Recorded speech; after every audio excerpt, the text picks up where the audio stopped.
All right, here we go. Welcome, everybody. My name is Tom Pompey, and I'm a 3-star instructor with Pirelli Natural Horsemanship. And I'd like to welcome you to our February Zoom virtual lesson for our elite student group. And our lesson plan tonight is fantastic. It's all about how does the squeeze game relate to getting a great change of direction. So we have a couple of videos to start with and a student lesson that goes about 17 minutes, if I'm not mistaken. And I'd like to thank Marianne Taylor for raising her hand and being our elite student masterclass guinea pig / great learner with her horse kid. So it's going to be a lot of fun. A quick commercial. This is the 40th anniversary of Pirelli Natural Horsemanship. 40 years ago, Pat presented his first clinic ever, and it went pretty well, I believe. He gave away free food, and a bunch of people came. And to celebrate that, there is a 40th anniversary celebration coming up the first weekend in March, Friday, Saturday, Sunday, 3 days. And it's going to be at the World Equestrian Center in Ocala, Florida.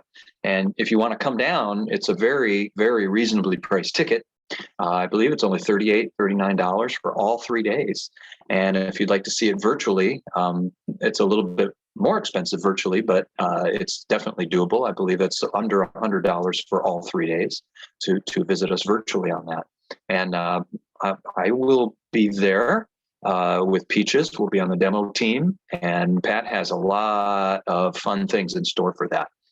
So if you're not somebody who's on Facebook a lot, you might not be aware because there's a big campaign about that, but he'll have lots of guests there. It's going to be really quite the celebration. So we're all very excited about that.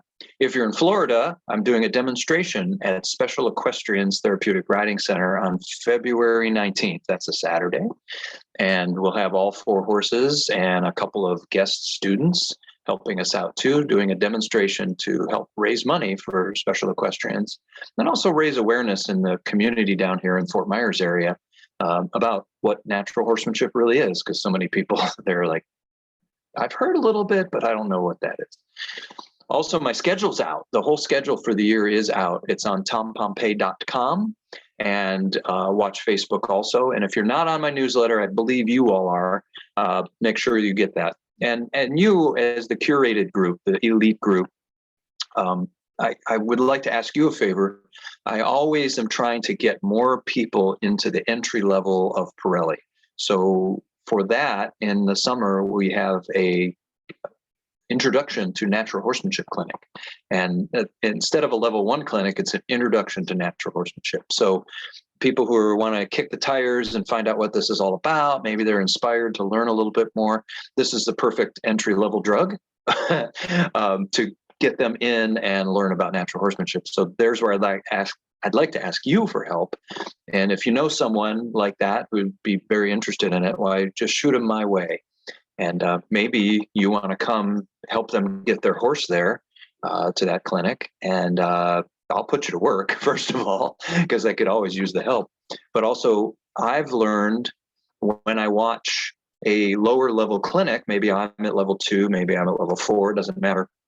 But when I see a level 1 clinic, I go, oh, there's always something I walk away from going, I just added something to something I already knew, or I didn't see that before.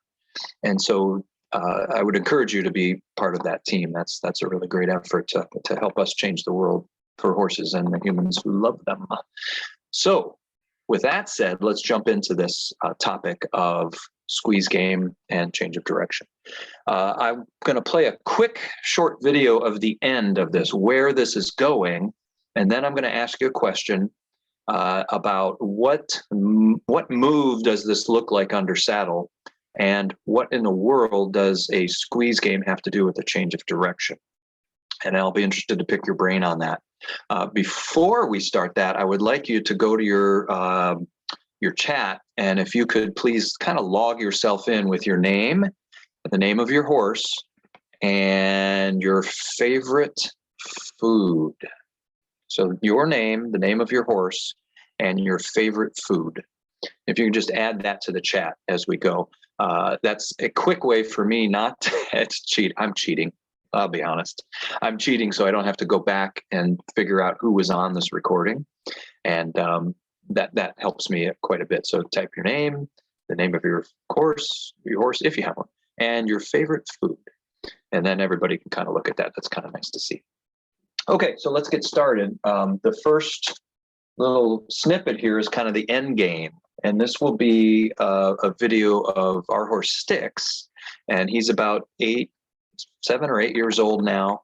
And he's pretty sporty. This is only his 4th session on the end game. So we did the change of direction game, and then we added the squeeze game to it. So this is a get to the end first so you can see the end picture, and then we'll backtrack right on out of it. So all I need to do is make the video camera pinned for everyone. Can everyone see that? Is that showing the biggest now? Yeah. All right, so I need to make it spotlighted, not pinned, pardon me. So let me remove the pin and let me make that spotlight for everyone. There, I got it. Woohoo! I'm getting better, guys. So here it is, and there's no audio on this, so don't worry about listening. So I'm just going to hit play here.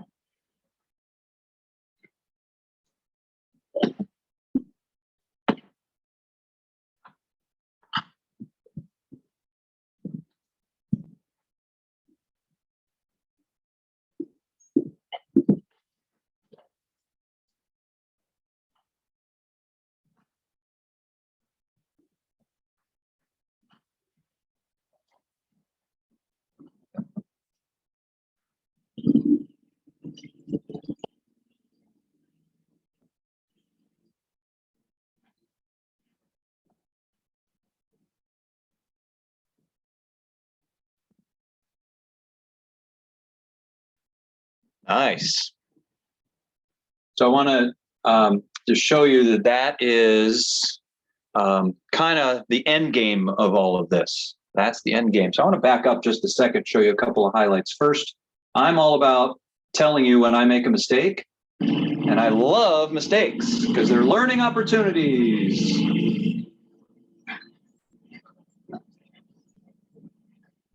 So there was one turn in here that I made a mistake on, and I let him go too far. So right there is where I should do the change of direction. That's at 10 o'clock. So if the log is 12 o'clock and I'm the center of the clock, 10 o'clock is right there. And there I made the change. So do you notice I went right back to 6 o'clock and forward back to my center. And then he was nice and athletic. But on this next one, could have been the one before it, I'm not sure. So that is 2 o'clock. So right there, I'm backing up. And then after he commits to the turn, I'm coming forward. I think this is the one I screwed up. Tom, what clock is that? I don't know. I don't know what I was thinking. But there I am at 8 o'clock. And watch how much work this horse has to do to get himself in position to make the squeeze game happen. Woo! Yep.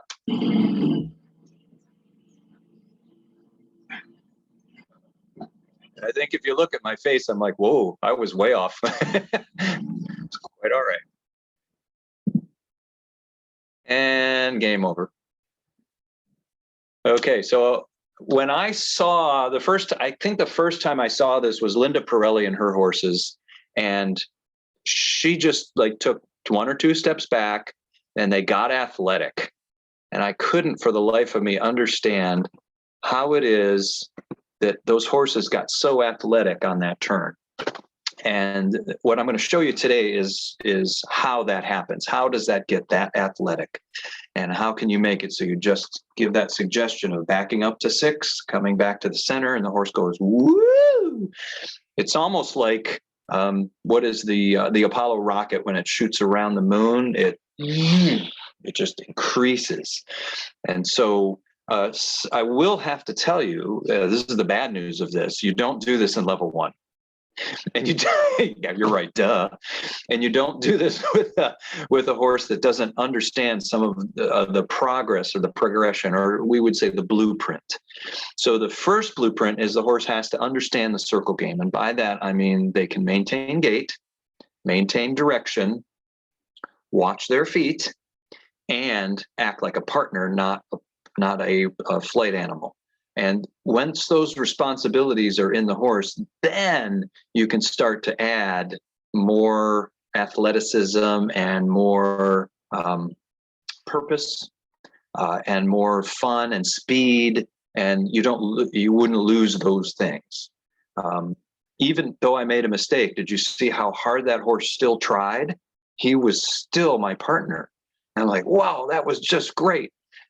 3 years ago, that horse would have jumped over the back field if I had done that. But he was like, oh, that just means shoulder. I guess Tom wants a lot of shoulder. But those have to be in place. And then you, as the human, need to have a very good understanding of the clock and how the mechanics and the geometry of a change of direction work before you can just expect what we're going to do in this next lesson happens. So have those ideas in place before you do what we're about to show you. However, never say never, because I used what we're going to show you. It's called bounce off a tree. I use this at a slow rate of speed to help some horses on a change of direction and to help my timing. And we'll start that with a slow rate of speed, and then we'll just add on to it and show you how we got all that athleticism over the squeeze. So here's the main question. There's no prizes. The main question is, what move under saddle does this look like? So if you could type that in your chat, this end game here that we did online, what move under saddle does that look like to you? Somebody said a lead change. Yep, Shirley, you're right. A rollback, Janet, you're right. Those are the two that came to my mind first, a lead change and a rollback. And if you had the same answer, go ahead and type it in, just so it's nice to hear those answers twice. Yeah, you guys got it. Absolutely. Absolutely. Change of direction, obviously, any kind of jump things, lead changes. I got one for you. How about side pass? Leg yield. How about, geez, what else comes to mind? I don't know, cow cutting. Falling leaf, excellent. Falling leaf, if you guys don't know, is when you're walking forward and you do hindquartered yield to front end and then a half circle. So that falling leaf idea was right in there because it looked like a half circle through the squeeze game. Yeah, there's all kinds of good stuff about this. It's athleticism. What you saw at the end there, you don't have to have a big log like I did. It helps. You can do that over a cavaletti, especially if it's an older horse. We have a young horse. I wouldn't do that with a young horse. I would do that with a horse that really knows how to collect and how to flex, and that's what I'm saying is kind of down the road kind of thing. Beginning collection, excellent. Super. Those are all great answers. Great. So now this question I'm going to ask at the end, but I want to plant it again. What does a squeeze game have to do with improving a change of direction? So that's what we're going to jump into now. So this next lesson is, I think it was my second lesson with Marianne on this particular concept, but I know she had practiced quite a lot in between. And one of Marianne's goals, and it comes up in the lesson, is to really get positive control of kids' shoulders, because sometimes kids will do a change of direction, and he'll lean kind of the wrong way, and it throws his flexion off. And Marianne has level 4 goals with this horse, and she's been challenged with this particular horse that he'll do the flying change in the front, but he's not doing the flying change in the back. And so this actual whole topic I had kid in mind when we were thinking of what to do with tonight's lesson, in that if his flexion is correct on the change, the back end will change. But if his flexion is only up here on his neck or his nose, he won't do the change. He'll do the change in the front, but he won't do it in the back. So watch what happens on this and how it changes his flexion. Okay. Some planes. It was a windy day. I'm sorry, and some planes went over because it's near Punta Gorda Airport. So when that happened, I got tech savvy and I typed in words on the bottom. What's that called? Captions. So wait, I'm being told it's captions. Yes. So captions on the bottom. So be patient. If you can't hear, the caption will pop in and you'll be able to hear what's going on. It's about 16 minutes long. So steady yourselves. That's a long time, I know, but it's well worth it, especially when you see what happens at the end. And so let me pin the, sorry, not pin, spotlight. Thank you. Replace spotlight. Boink. All right, got it? Good. Get that out of the way. Boink. There's the elite lesson. Boink. All the way back to the beginning. Sorry, I didn't have it queued up. All right, full screen, and here we go. So when you're bouncing off the tree, when kid comes around like this, it would be bad. It's not ideal if the tree forces his head into the turn. That's kind of rude. But what would be ideal is he's coming around and you and he use the tree as timing. So when the rope touches the tree, he would step back. And he would go, oh, this is a change. No pressure on this side. Yeah, the other. Rope hits this side. You take a step back like that to encourage the change direction. He does it, wait for him to finish, and then back the other side. Now you're where he was. Stand over here where you be. So it's simulated. So coming around like that, the rope touches the tree, you back up, he does the change, you tag the other side. Yeah, make sure your belly button and your shoulders face the other way. Back here. Yes, 6 to 12. Like that, like that. But when you pressure that, yeah, but your shoulders are facing me. I don't want to feel punished for doing the right thing. Make your shoulders face there. Yeah. Yeah, but be aware of where your shoulders are. So go be my horse. You'll see what I mean. Because you don't want to punish him for doing the right thing. So there you go, keep going. Now the rope touches, I back up, and I send you after. See how my focus isn't on you, it's where you were. Yeah, just don't punish him for making the turn. Do it again in slow motion. Cantering.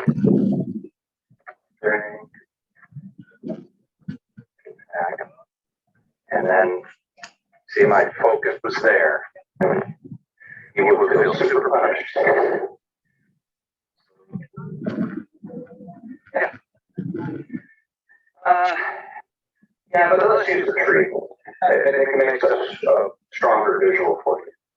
Now, there's prerequisites to this, and you don't know one of the prerequisites is that the horse has a good circle game, maintains gait, maintains direction. This is kind of a level 3-4 idea. This is actually a level 4 idea. And you have a firm understanding of the mechanics of a change of direction. So now we're bringing that up to them. So kid knows that, you know that. This is when I saw Some horses really do a snappy change of direction with relaxation and change their flexion. How in the world? And they had good impulsion. This was the key. What's the rope in your hand now? 45 no less. Oh no. So, what he started to do,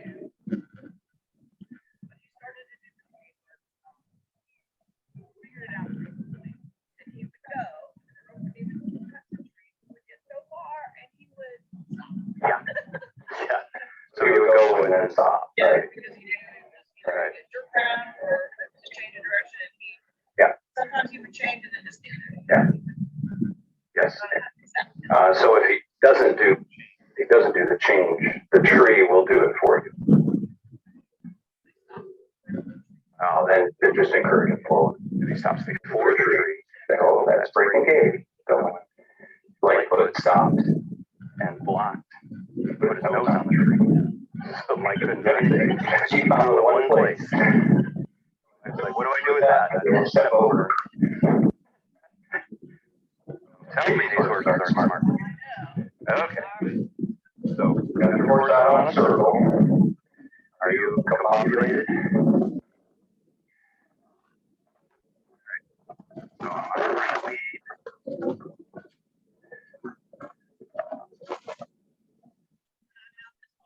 Yeah.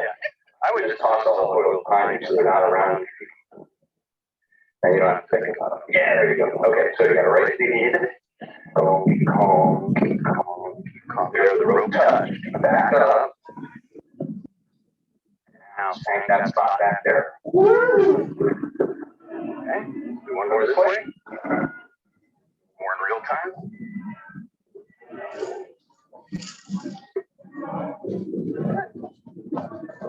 Yeah. He'll tell you. Kid will tell you if you punish him for making a turn. But bringing horses especially love it if it's their idea to get out of the way. Me.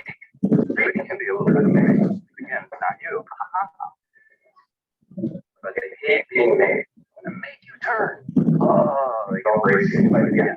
But if they make that turn and you reach that spot, they're going to look at the spot and go, aren't I clever? I got to avoid it. He also knows that I can reach. He knows, right? That's why the tree is helpful. Yeah, he knows you can't reach him. That's why the tree helps. And this will also, one of your goals was to get out farther on the 45. So here you have a way to be effective at a farther distance. But not just don't do it at 45 yet.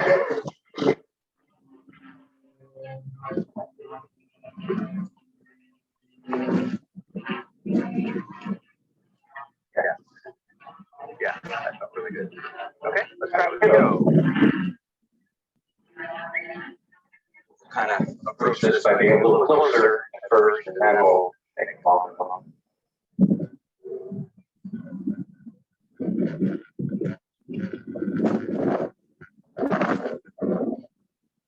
I need a windscreen.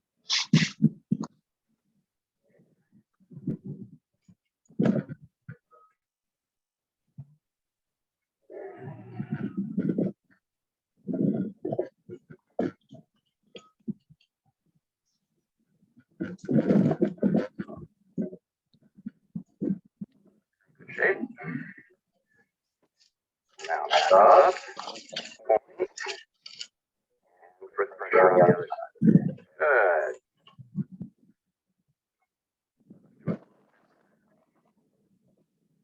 Now, get away from your feet. Good. You're in perfect shape here. Get ready. Take it and send. Push it, push it. There you go. Good. Back up. Perfect. Send that shoulder, shoulder, shoulder, shoulder. Get our return. Good. Good.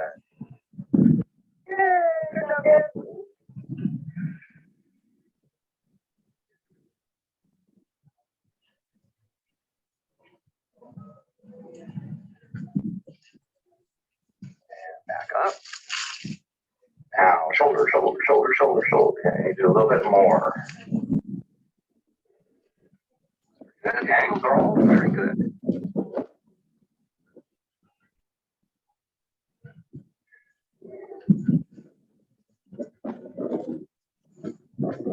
They're attached. More. Good. Go pick another tree.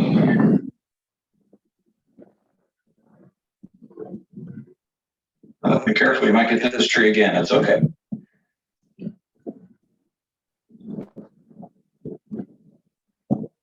Like I did to change of direction, and that was sweet. And push. Lay it on his shoulder. Next time, see if you can get him farther away from a tree, like deeper. Farther on that side of the tree. There you go. Ready? And shoulder now. Now. Oh, you were late. Oh.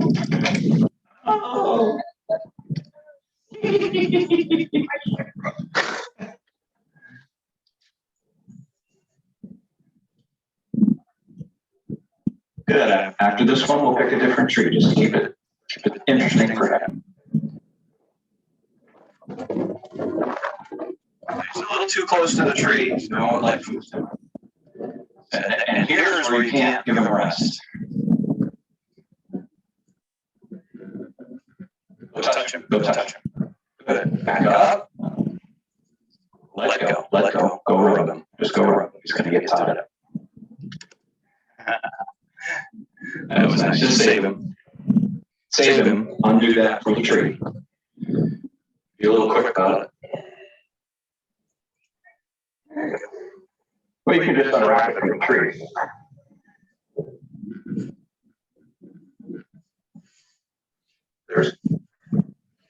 They want him to get hung up. So what's happening here is he's getting too close to the tree. When he's coming around the tree, I'll do this one. I think the camera can see it. Around the tree like this, and therefore, I got nowhere to go. So when he's back over here, get him out a little farther, so he can be this far away from the tree at least. So he has room to take a turn. If he's coming in toward the tree. Yeah, and that's your other big goal is more positive control of the shoulder.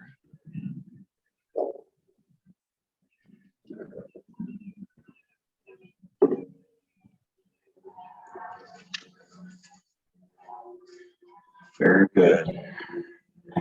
That's good. You ready? And push shoulder. Now. Oh, you were so late. I know. Okay, take a moment, organize yourself. Okay, watch kid. Now. Good. Keep going. Go. Good. Next one will be even better.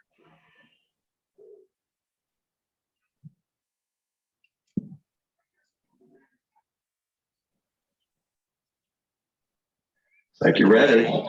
Good. Everything's good. And now. Yes. Let's try one at the canter and then we'll get off of this job.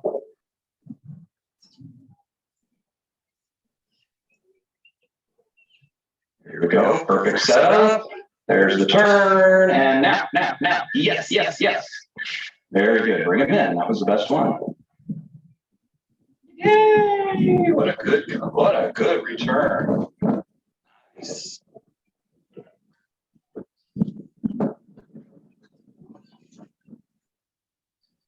That was good timing. There you go.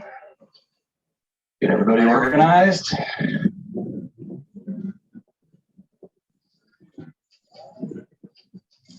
Sweet. Yes. All right.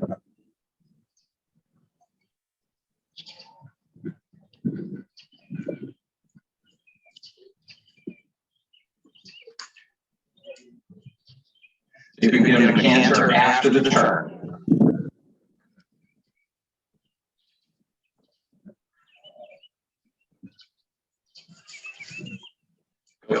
Go. And canter. Yes. This will be the last one.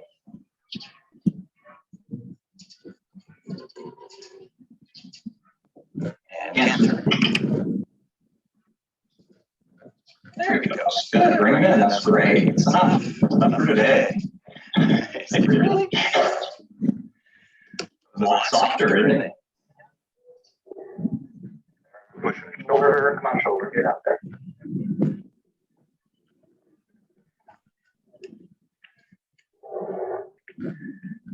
Interesting, you're not taking correct lead, that's okay.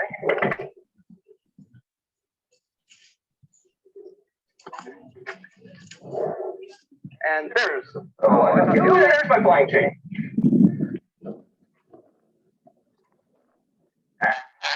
Good job, buddy. Now I'll move out of the tree.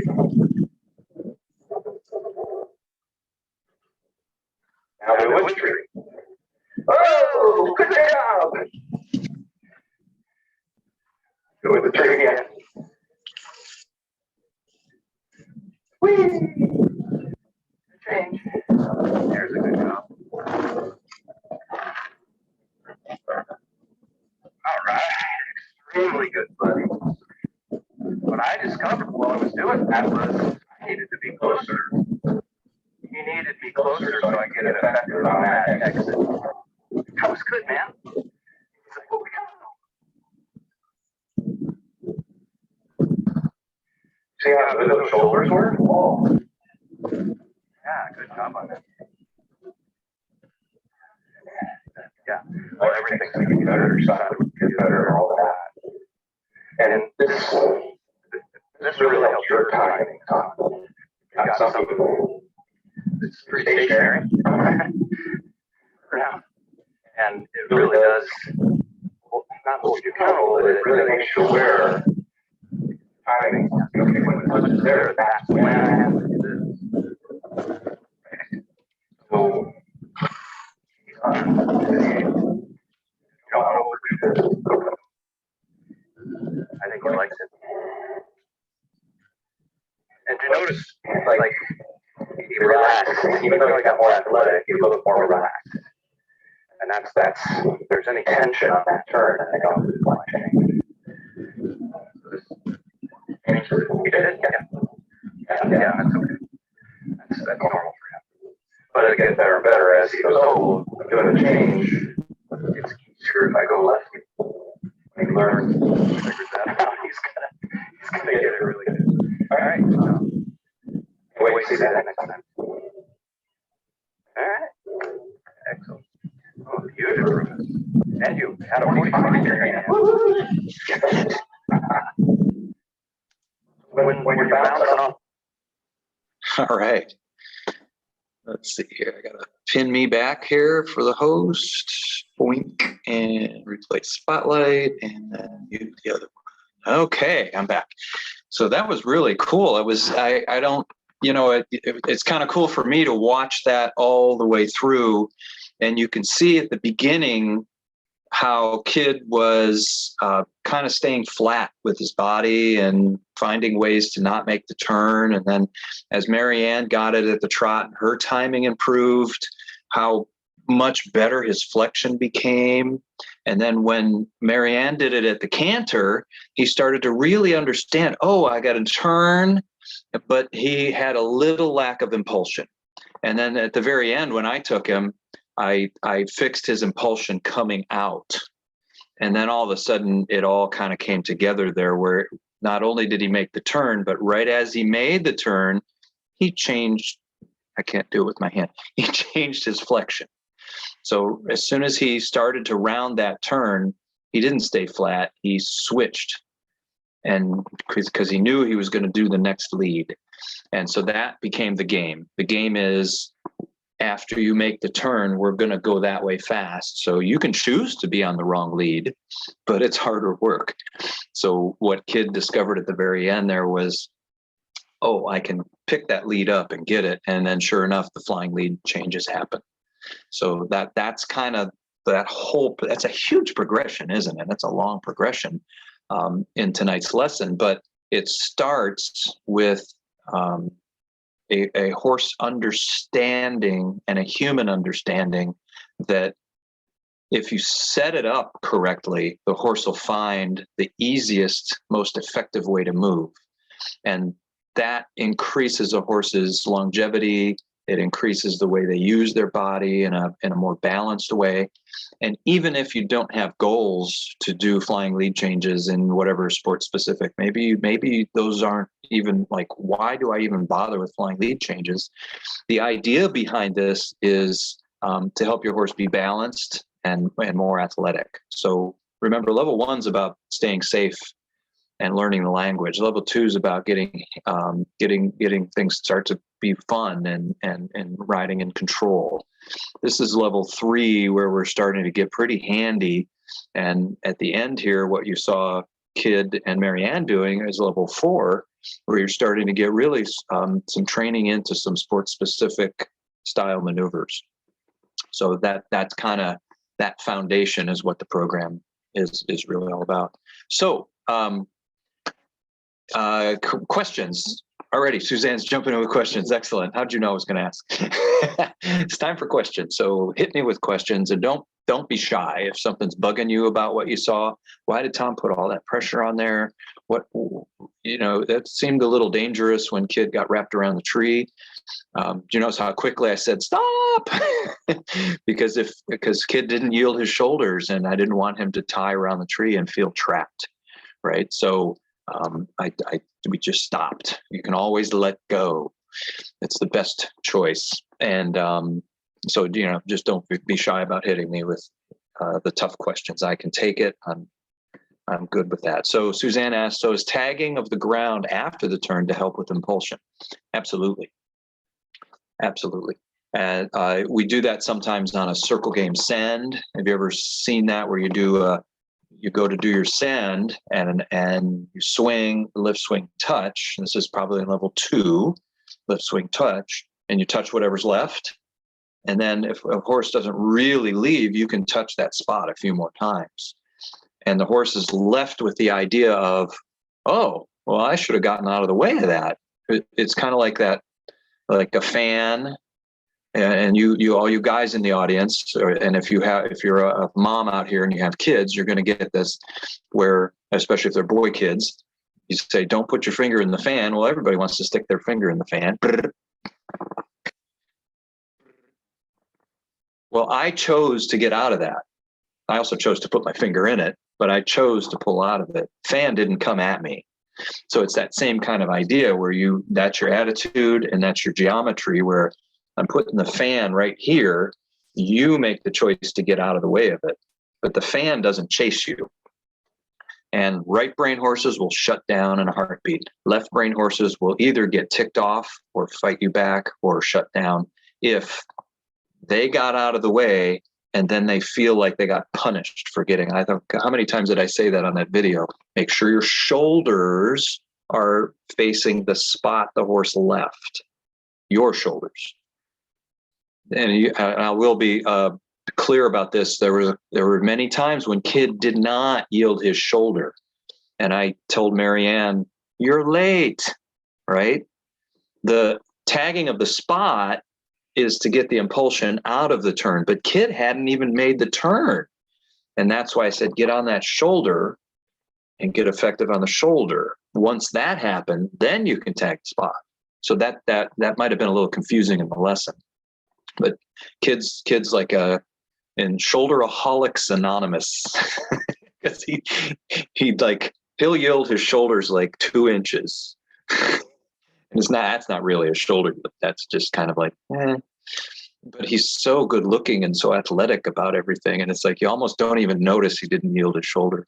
And I remember Marianne was talking about it. She goes, "Well, he's really exaggerating that shoulder," and I laughed. I'm like, "No, he's not. That's what it should be." He's been giving you so little now that when he's really giving the shoulder, it looks like fantastic, and that's good. That's what it is. So yes, tagging the ground after the exit will help impulsion. I've heard people say, and I've done it, and sometimes it works, sometimes it doesn't, where I've sped the horse up into the turn. That's another way to do it. You can speed them up into the turn 9 times out of 10, I've discovered that just adds a little brace. It seems to me most often it's better for the horse to get the impulsion after the turn. Otherwise, you're speeding them up into a turn and they get crunchy or tight, or they're not organizing their body parts. So especially in a level 2, it's better, I think, and level 3, it's better to speed up after they've made the turn. Then their body's organized. If you speed up an unorganized body, it's just going to get, they're going to wonder, well, they're going to not be in the position to speed up or make the turn, and you're going to add brace. Good. I'm answering questions that aren't even being asked. Let me scroll ahead here. 22 or 45. You can do it on a 22 or a 45. Absolutely. It's hard to do on a 12. Once in a while, I've done it on a 12-foot line, but I've kept it slow.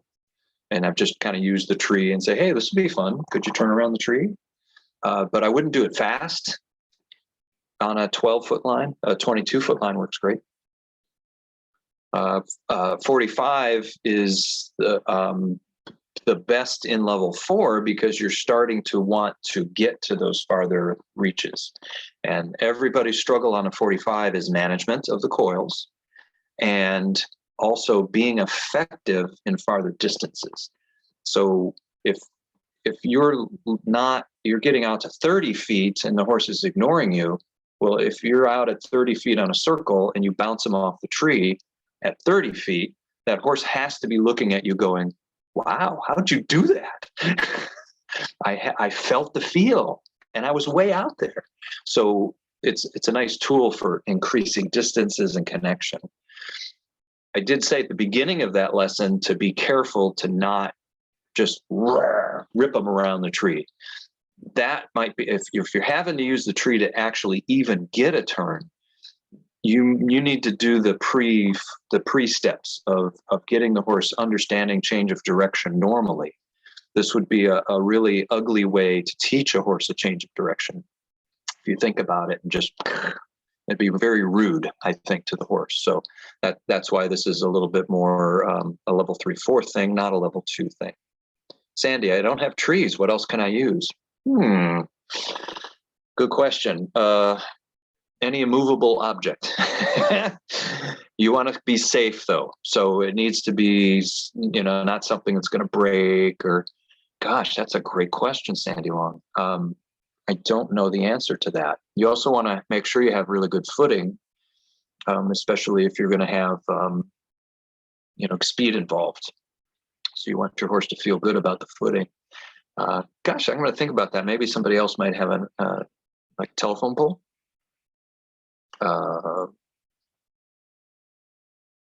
If anybody has, I know Randy Farley put one in for his mules, a tie with a turn on it, like a big metal post in the ground. That would work. Good question. Is this a good exercise for over-impulsive horse that just wants to run on big circles? Yes, it can interrupt that pattern nicely, but an over-impulsed horse might get really feeling like it was like a trap and like a hitting a wall. So I would try to get the horse more relaxed first on that circle game, which might be, you got a couple ideas for over-impulsed horse. Regular changes of direction. If they're not fractious out on the circle, let them stay on the circle for a long time so they get some rhythm and connection and relaxation, and then bring them in. That really helps. I would be a little leery about doing this game with a horse on adrenaline, because again, it might feel like a trap, and you wouldn't want to have that horse feeling like that. So if they're truly over impulsive, I would balance the impulsion a little bit more first before doing this. That's a great question. That's an excellent question. Oh, patience pole. That's the word I was looking for. Thank you, Sandy. If you guys don't know what a patience pole is, it is a pole that's very solid in the ground, usually cemented in. that will not yield. And then at the top, it has a gear or a brake drum or something that pivots, usually with a little arm on it. And it teaches the horse to stand tied because the rope is up and the horse can move their feet around. So it teaches them that they're not trapped when you're standing tied, and that you can move your feet, and it helps them learn to be patient when tied. So that's why it's called the patience pull. So that could be wonderful. So doing it at the trot with the 22 first, sure. I would start at the walk, regardless. Start at the walk, and then there you go. Cranky Horse makes a good swivel. Yeah, that's a company called Cranky Horse. You can look it up online. I read that first, Sandy, and I'm like, who's got a cranky horse? Cranky Horse, that's a good one. Was that the last one? I think that was it. Did I miss any questions, Mike? Okay. That was great, guys. Does anybody want to comment on anything? Go back over to gallery views so I can see all your lovely faces. They want to add anything to the conversation? You can either hit the raise your hand button or physically raise your hand. I should be able to see you. Marianne, was there anything you wanted to add to that? How did all that feel to you?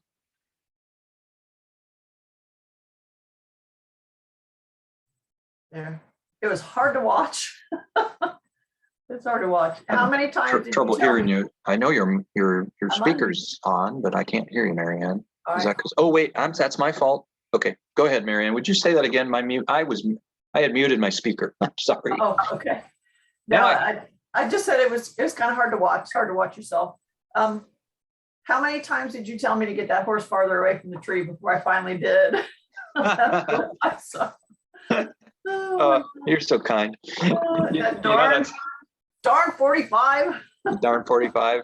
Well, if anybody here has had the 45-foot line, you know what that's like, right? This is a shared experience. And if you've ever been in a lesson, like I've videoed my lessons all the time when I'm getting a lesson from somebody and I watch it and it's like, how many times did the instructor say left hand? And I did it with my right hand every time. And it's like, you're in that, there's a lot going on there, especially with this particular exercise. I mean, there's a lot of timing, there's a lot of feel, there's a lot of tools, there's a lot of management. So don't be so hard on yourself. I thought you were fantastic, to be honest. It's fun. We've practiced more since then, and it's gotten better. But Good. yeah, I just have to. I have a love-hate relationship with that 45, so we're working on it together. Yeah. Well, kid needs that distance. He's at that stage where he really needs that distance. So bless you for doing that. It is really helpful. Very good. Very good. Well, thank you again. That was fantastic. And kid's a great study for this particular exercise because, as I said, he kind of likes to stay flat instead of flexing, and he'll flex his nose, but he kind of likes to keep his body flat. So he was the perfect example for this particular exercise. Anybody have any other questions? So I'm game. I do. Wait, do you know if the 40th anniversary event will be recorded? I'm quite certain it will be. So, but that is, but getting access, like if you've purchased it, I think you get access to it. And I'm not sure how they will present it after the fact for everybody. So yeah, I do know that, yes. And Janet says, yes, she knows that too. Yes, if purchased. So if you, for some reason, purchase it and can't make it live, it will be recorded and available to you. Yes. Was there another question in there? I just kind of clicked my button too fast.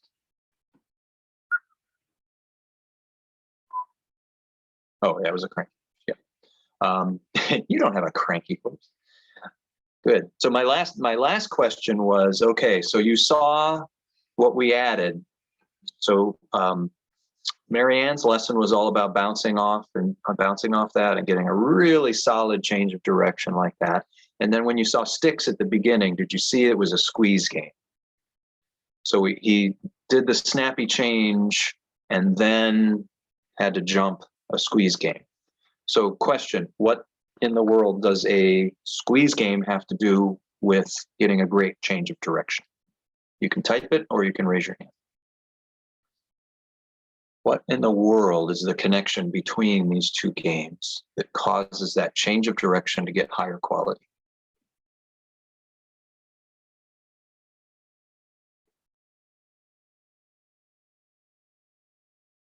Confidence under pressure, friendly game and confidence. Ooh, confidence is king, guys. You're right. Friendly game confidence. So I like those answers. Those are great answers. Anybody have anything different or the same?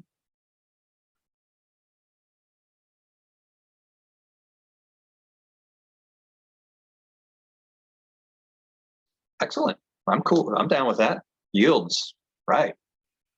Yielding, and really turning loose, not just yielding, but kind of going, oh, like when you like picture that image of Styx getting so athletic, even when I made a mistake on the angle, that he put his body in position for the squeeze over the log. So for me, that's the big thing. Confidence under pressure, but also organizing your own body. Like the horse can learn flexion, absolutely. The horse can learn to organize their own body. Balance, absolutely. Like Marianne didn't make Kid flex. You can try, and that's not wrong. Like I've done things where I said, okay, push your body this way and bend your nose this way and put my leg here, and then I'm helping you with your flexion. Now do the change. And I've done that, but it works so much better if the horse can understand, first of all, why to bend their body that way, and then that they have motivation to bend their body that way. And the motivation is, well, heck, it's easier. So I was going to go back and go frame by frame, but we don't have time. I could go back and go frame by frame on Kid and show you that flying change and when it happened. And it was because he decided. So we didn't say, make the flying change now. What we did say was, you might ought to change flexion because you're about to get athletic and jump over that log, or you're about to go in this direction and we're going to speed you up. You might ought to want to get into that position. So seeking like the hunt the jump. Yes, balance, hunt the jump is a great idea. But I forgot who said it. It was one of those great horsemen like Tom Dorrance who said, the great horseman set it up for the horse to figure out. Pat Pearl is one of those guys. He sets up, even with us as students, he sets it up for us to figure this stuff out. If you study with Pat behind the scenes, he very rarely says, put your hand here, push here. He does when he's teaching level 1, 2, 3, and 4, but when he's with us, he's saying, Tom, go fix that horse so he can go gather cattle. And I'm like, Pat, it's a 3-year-old horse. He didn't know what to do. And he said, well, go do this. And then I have to figure out how to do it. You know, it's that same thing that we just did with the horse in this lesson. You're going to turn and then have to get athletic because we're either going to ask you to go fast or go over a jump. So you have to figure out how to organize your body. And in the end, that's the way to do it without a brace. So all of you control freaks in the room are just going, I don't know. But that's truly the best way to get anything happening with a horse and maybe a human without the brace. So maybe that's really the deep lesson. Great. I'm up for suggestions for our next quarterly elite. I'm going to start planning that. And several of you, and I apologize, it's my fault. Several of you said it would be nice to have the pre-videos a little bit sooner so you can mess with it a little bit more. And I agree. So I will make it my goal to have that out to you at least 2 weeks in advance so you can mess with it a little bit more in advance of this. My goal would be that a couple of you could video how you're doing with the concept and we could share it here on this live event. and then maybe even some post things. So if you're playing with this a little bit and you want to shoot a short video, I can post it in the Facebook group, in our event group, or we can share it on the next Zoom. And that could be like a lot of fun. Is there some porcupine going on with the tree? Yeah, absolutely. Absolutely. Especially at first, when they feel that porcupine scent. So there's some feel going on with the tree, right? Absolutely. And as I said, I don't like it when it's a abrupt rudeness. Like if the horse doesn't understand change of direction, they might feel slammed by that if it suddenly just yanks them across. So we want to try to avoid that. If you noticed, we had Marianne, as soon as that rope touched the tree, she backed up, which is the cue for change of direction. So hopefully the horse is really paying attention to that and that timing, so that it is only a light porcupine game around that tree. Yeah, great question. Super. All right, well, our hour is officially up. That was a really great session. I'm gonna, Marianne up in Sarasota has her hand up. Marianne, did you want to share something there? Just go ahead and unmute yourself. Hi, Tom. I think I raised my hand when I wasn't supposed to. Sorry. Well, it I is was good to playing hear. with my computer and then all of a sudden I saw this, you raised your hand and I'm going, how do I get rid of that? So no, I don't have a question. Loved it. Thank Okay. you. But it was great to talk to you. Okay. Just ignore my raise my hand. Got it. Okay. I just saw you. Yeah, was that just yesterday? Right. Yeah. Great. Okay, well, that was it for our session. I'm going to turn off the recording and I'm going to hang out here if you guys have any questions that you wanted to ask without the recording, or you just want to hang out and talk. So keep it savvy. And our next one, I don't remember the date, but there's a free Zoom meeting next week where we're going to dissect Pat Pirelli. So we'll see you then. All right, don't end meeting. Wait a second. I just need to stop the recording. Hold on. I almost hit the wrong button. More stop recording. There it is.